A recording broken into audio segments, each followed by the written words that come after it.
Ladies and gentlemen, it's Saturday once again. Welcome to WrestleTalk News. I am your host, Sat E. Niangi, and here's the top story.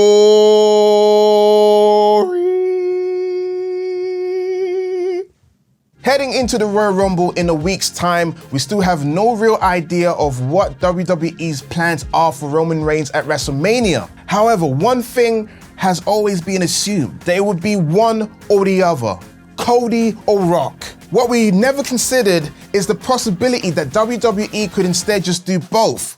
Yet, according to Dave Meltzer in the latest Wrestling Observer newsletter, that could be exactly what WWE decides to do in the end, with the WrestleMania 40 main event being contested in a three-way between Reigns, Rock, and Cody, or failing that, just a singles match between Reigns and Cody, or Reigns and Rock. Of course, we don't know the real story of what WWE had planned for Mania, but a three-way kind of feels more like adapting to circumstances than the original plan, aka The Rock actually being ready and available to wrestle Reigns, unlike previous years. But can you also really have Cody spinning his wheels for another year until what?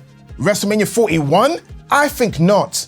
So, WWE hands may be tied here. But that's not the only Mania plans that may have to change, as Seth Rollins has been diagnosed with a torn MCL and a partially torn meniscus following his match with Jinder Mahal on Raw, according to Fightful Select. WWE confirmed that Rollins will address his future as World Heavyweight Champion on this week's Raw, which sounds doomful. However, things may not be quite as scary as they sound, and Rollins could reportedly still be fit in time for WrestleMania, perhaps depending wherever he will require surgery. And if Rollins is in fact able to return in time for Mania, perhaps he won't have to relinquish his World Heavyweight title at all, as some fans have theorized. As pointed out by Sean Ross Sapp on Fightful SmackDown Review, such a choice would be laughable considering Roman Reigns' inactivity as champion. SRS said, "There is a man on the other brand who has defended the title 3 times in a year,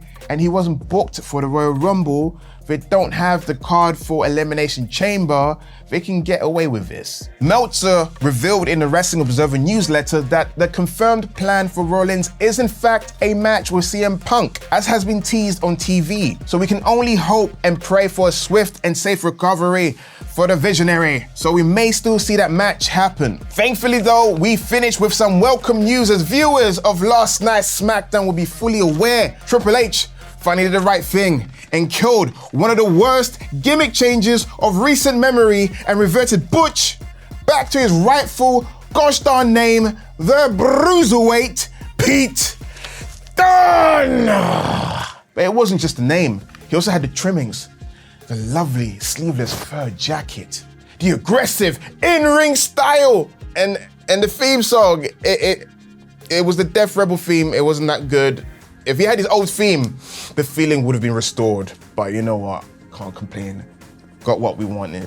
Pete Dunne is back! To be fair, Triple H had almost completely reverted Butch to Dunne since taking over creative. It was just the name that was missing. So once again, all praise go to the true people's champion, the game. Jamie, why are you making me say stuff I wouldn't say? The Rock's the people's champion. Triple H, you're giving people what they want.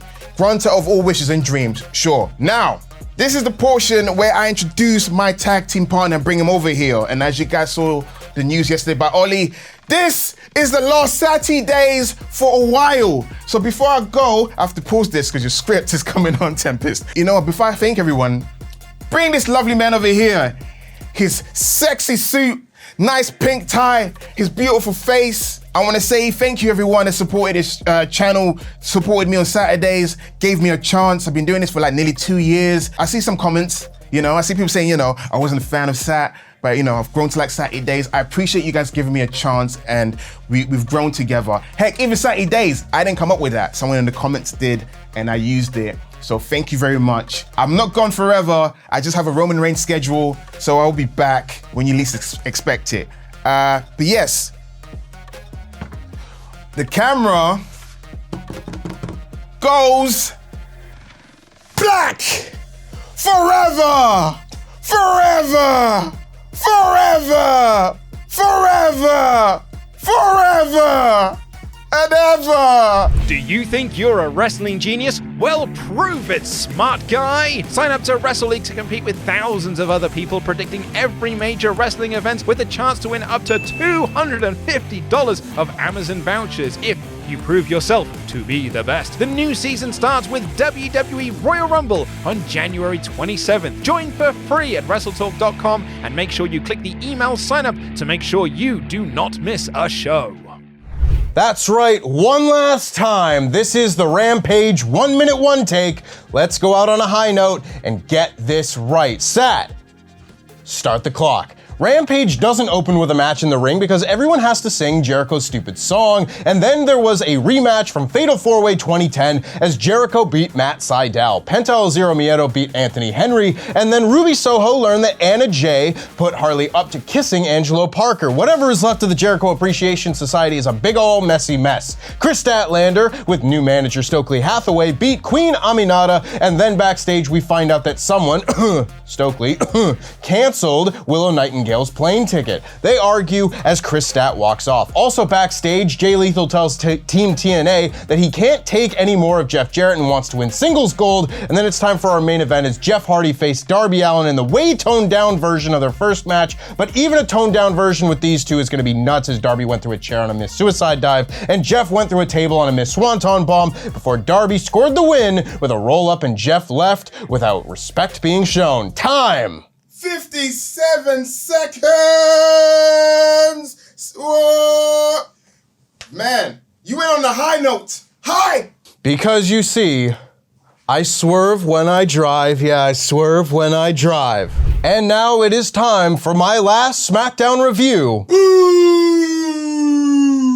In about 5 minutes. The Bloodline arrives at the building and Roman says he's here to make things right. Solo says he's gonna fix this. We start with our contract signing for the Royal Rumble 4-Way with each of AJ Styles, LA Knight, and Randy Orton signing the contract, but rather than Roman Reigns, we got Paul Heyman, who said that Roman would not be signing the contract and demanded a one-on-one match for Reigns at the Rumble. Knight cut him off and said it should be him getting a one-on-one rematch after he was screwed at Crown Jewel. AJ jumped in and said the Bloodline tried to end his career and Knight walked over his dead body to get his title shot and then he lost. Knight said he would do it again when he drops AJ with the BFT and becomes WWE champion. Knight and Styles then engaged in fisticuffs and brawled to the back, and Randy told Paul that tonight he's gonna beat Solo and drop Roman with an RKO. This was a very by-the-numbers contract signing segment, with the only exception being no one went through the table. Blasphemy. These people want tables. How dare you tease them like that? It's one of like 3 things they like.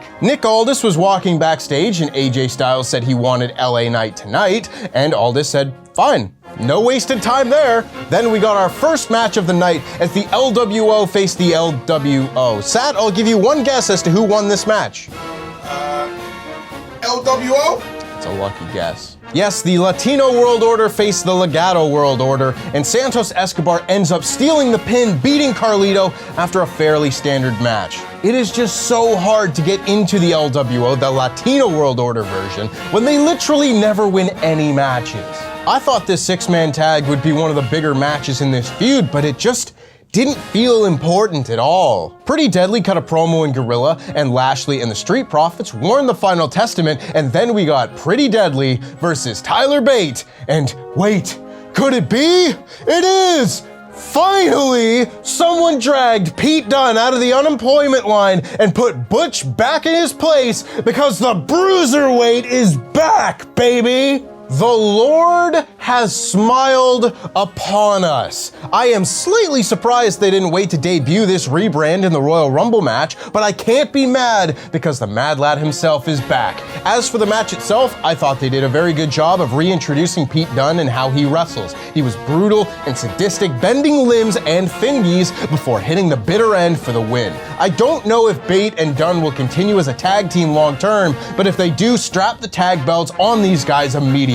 Pretty Deadly were shown not very happy backstage, and then it was time for the Kevin Owens show. Logan Paul was, of course, the guest, and Logan told KO that he was the reason Logan was in WWE. Logan showed a clip of KO stunning him at WrestleMania 37 and said that moment inspired him to become a WWE superstar. He said it happened in front of 70,000 people, but you're not fooling me, Logan. They were social distancing at that WrestleMania. KO says he doesn't even remember that because he's seen so many people come and go over the last 25 years, but he gave Logan credit for becoming better than anyone thought he would. He did, however, say that Logan being a champion in WWE was a joke and said he would take off his cast and beat Logan at the Royal Rumble, at which point Logan dropped him with a punch. Owens recovered and they brawled, but Logan slammed KO's hand into the post and posed with his belt. Roman Reigns is backstage unhappy with the state of things, and Solo says last week was his fault and he's gonna make it right tonight. Caden Carter and Katana Chance then defended the WWE Women's Tag titles against the Unholy Union, who not only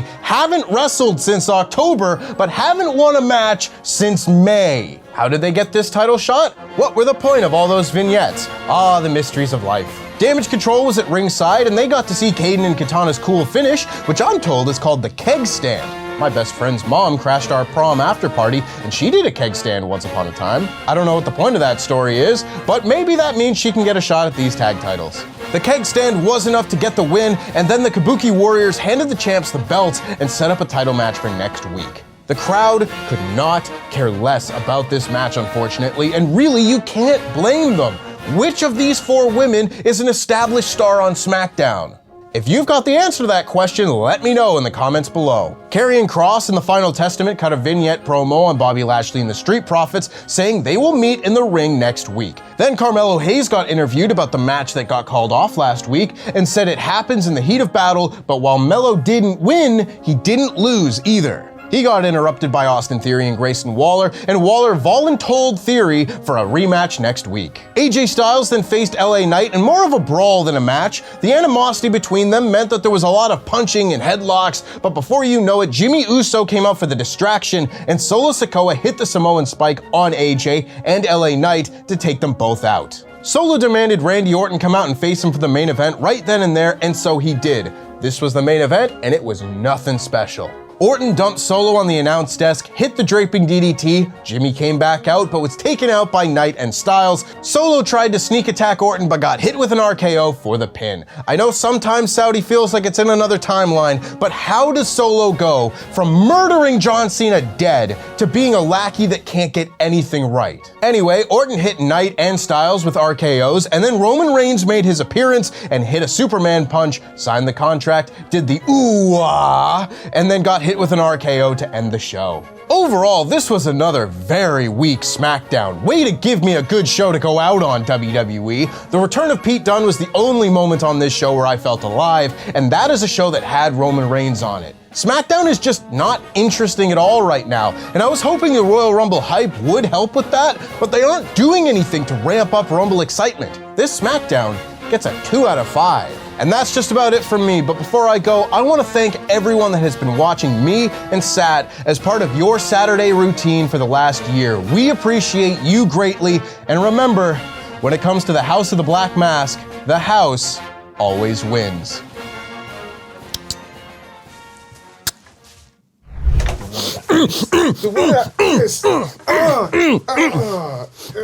All the dances at once.